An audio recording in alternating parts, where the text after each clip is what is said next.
Iran अपनी जौहरी सलाहियत, uranium की अफसुदगी और एटम बम बनाने से दस्तबरदार हो गया।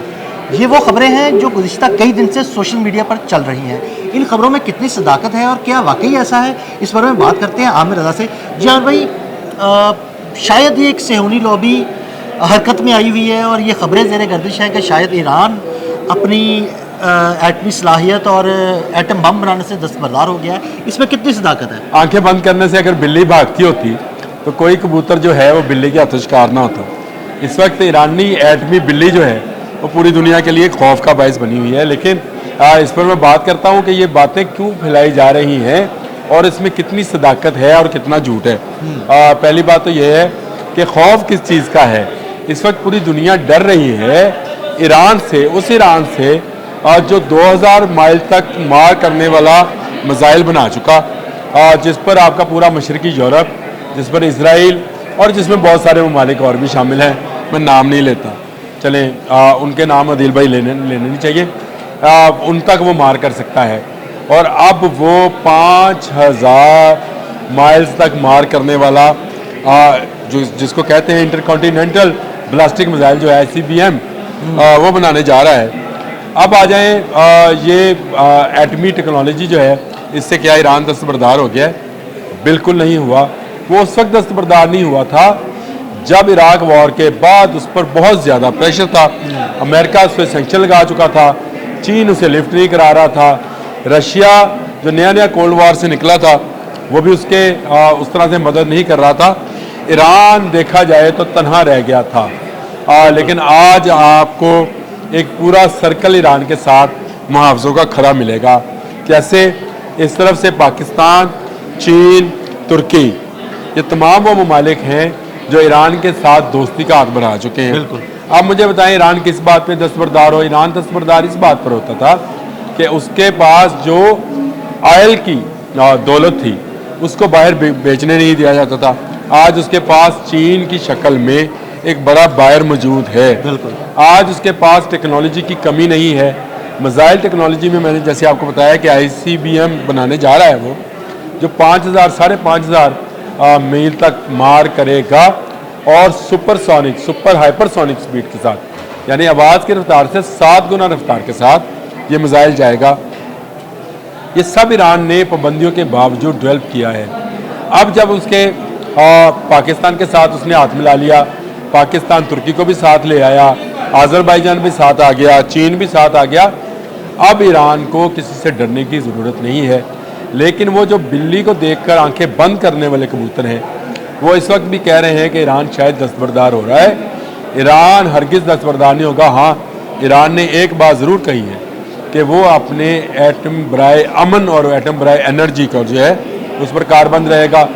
15 मई को मैं आपको एक और ख़बर चले दे देता हूँ इस वजह से। 15 मई को ईरान ने डिनाई किया है अमेरिकन टीम को कि वो इजाज़त दी जाए वर्ल्ड टीम को कि वो इंस्पेक्शन कर सके। आपको भी पता है IAEA जो है, इंटरनेशनल एटॉमिक एनर्जी अथॉरिटी, उसने एक अमेरिका के कहने पर अक़वाम मुत्तहिदा से एक चीज़ लॉन्च करवाई थी कि जितने ईरानी एटमी रिएक्टर्स हैं उनका मुआयना करने दिया जाए।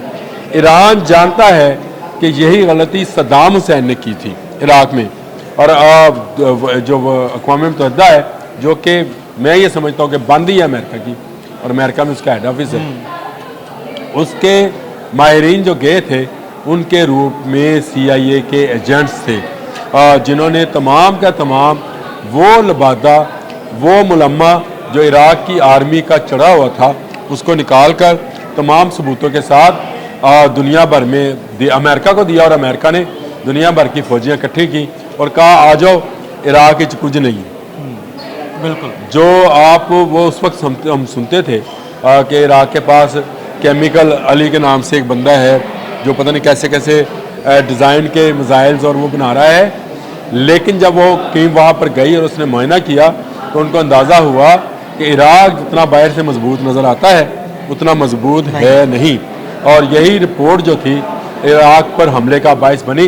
ईरान इराक के साथ जंग करता रहा है, वो इसकी गलतियों को, उसकी खूबियों को, उसकी खामियों को हमसे बेहतर जानता है। सद्दाम हुसैन की ये एक गलती जो उसने मान ली थी अक़वाम मुत्तहिदा के कहने पे, ईरान अब करने वाला नहीं है।